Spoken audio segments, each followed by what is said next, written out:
এই ধরনের মানুষজনকে একদম পয়েন্ট আউট করে প্রশাসনিক জায়গা থেকে তাদেরকে ধরা উচিত এবং তাদের নির্দিষ্টভাবে শাস্তি হওয়া উচিত। এই কোথায় আমরা বসবাস করছি বা কাদের সঙ্গে আমাদের আশেপাশের লোকজনরা কারা? এরা সমাজের উন্নতি চায় না, এরা সমাজের অবনতি চায়। এরা শিল্পের কোনোদিন প্রকাশ চেয়ে এসছে বলে মনে হয় না। উনি চিৎকার করে বলেন, অনেক জাগমা হয়েছে, এবার একটু সেকুলার গা। বেসরকারি স্কুলের অনুষ্ঠানে গান গাইতে গিয়েছিলেন শিল্পী লগ্নজিতা চক্রবর্তী, আর সেখানেই হেনস্থার মুখে পড়তে হলো শিল্পীকে। মারাত্মক এই অভিযোগ উঠল পূর্ব মেদিনীপুরের ভগবানপুরে। শনিবার সেখানকার সাউথ পয়েন্ট পাবলিক স্কুলের বার্ষিক অনুষ্ঠানে গান গাইছিলেন শিল্পী লগ্নজিতা চক্রবর্তী।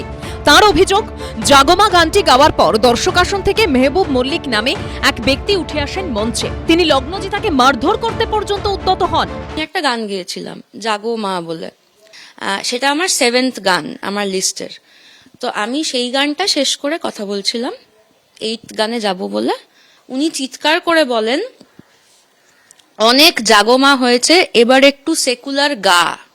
তুই তোকারি, গানও নয়, আপনি টাপনির কোনো ব্যাপার নেই। ভদ্রলোকের নাম মেহবুব মল্লিক। অভিযুক্ত Mehboob Mallick South Point Public স্কুলের মালিক।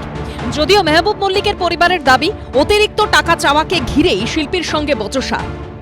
উনি টাইম দিয়েছিলেন 4টায়, তো আমরা শীতের কারণে ওটা দেরি হয়ে গেছিলো, 6:30 বেজে গেছিলো। উনি এটাতে খুব রেগে যান, দিয়ে এক্সট্রা টাকার জন্য ডিমান্ড করেন। আমরা ওতে রাজি হইনি। আর উনি যে গানটা গেয়েছিলেন, তো ওই গানটাকে বলা হয়েছিল যে আপনি আরেকটা অন্য যে কোনো সেকুলার গান। যে কোনো শিল্পী বাড়ি থেকে বেরোন পুরো পেমেন্ট হয়ে যাওয়ার পরে। আমরাও তাই করেছি, আমাদের কালকে সকালে পুরো পেমেন্ট হয়েছে, তারপরে আমরা বেরিয়েছি। এই ঘটনার পর ভগবানপুর থানায় অভিযোগ দায়ের করেন শিল্পী। আমি থানায় গিয়ে জানিয়েছি যে এটা আমার সাথে হয়েছে।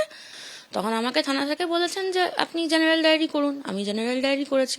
তো এটা ওনাদেরই বিচার্য যে মানে এফআইআর কেন হয়নি। এই অভিযোগ সামনে আসতেই শোরগোল পড়েছে। গ্রেপ্তার করা হয়েছে অভিযুক্ত স্কুল মালিক মেহবুব মল্লিককে। ভগবানপুর থানার ওসি শাহেনশাহ হকের বিরুদ্ধেও বিভাগীয় তদন্তের নির্দেশ দেওয়া হয়েছে। আমরা প্রাথমিক তদন্তে যেটুকু পেয়েছি তাতে ওই যে মেহবুব মল্লিক বলে যে আছে, ও যেভাবে ইন্টারাপ্ট করে, আমরা সঙ্গে সঙ্গে অ্যারেস্ট করতে বলি ওসিকে, এবং তখন থেকেই রেড শুরু হয়। হি ওয়াজ অ্যাবসকন্ডিং। আমরা সকালে ওকে অ্যারেস্ট করেছি। এসডিপিও লেভেলের অফিসারকে দিয়ে আমরা ওসির এগেনস্টও একটা ডিপার্টমেন্টাল এনকোয়ারি আমরা ইনিশিয়েট করেছি।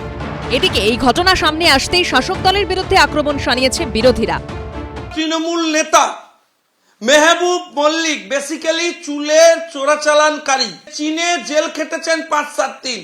গতকাল রাত্রে মঞ্চে উঠে লগ্নজিতা চক্রবর্তীকে এই গান বন্ধ করতে বলেন কেন, এবং তারপর তাকে মারধর করার চেষ্টা করা হয়, অ্যাসল্ট করবার চেষ্টা করা হয়, তাকে আঘাত করবার চেষ্টা করা হয়। আর বাংলা কত অন্যায়, অত্যাচার, অপমান সহ্য করবে আমার জানা নাই। একটা মহিলা শিল্পী, তাকেও আজকে হেনস্থা হতে হচ্ছে, অপদস্থ হতে হচ্ছে তৃণমূলের নেতার খামখেয়ালি ইচ্ছা অনিচ্ছার কারণে। যদিও তৃণমূলের দাবি, অভিযুক্তের সঙ্গে তাদের দলের যোগ নেই। আমাদের দলের সঙ্গে যুক্ত নয়। উনি প্রাইভেট স্কুলের মালিক, উনি ব্যবসা করেন। কমপ্লেন হয়েছে থানায়, থানার অফিসাররা, থানার পুলিশেরা তদন্ত করছেন, অ্যারেস্ট করেছেন। নিশ্চিত পুলিশ তার আইনত ব্যবস্থা নেবেন। সব মিলিয়ে এই ঘটনাকে ঘিরে বিতর্ক তুঙ্গে উঠেছে। অরিত্রিক ভট্টাচার্য, ঋত্বিক প্রধান ও বিটন চক্রবর্তীর রিপোর্ট, এবিপি আনন্দ। এবিপি আনন্দ, এগিয়ে থাকে, এগিয়ে রাখে।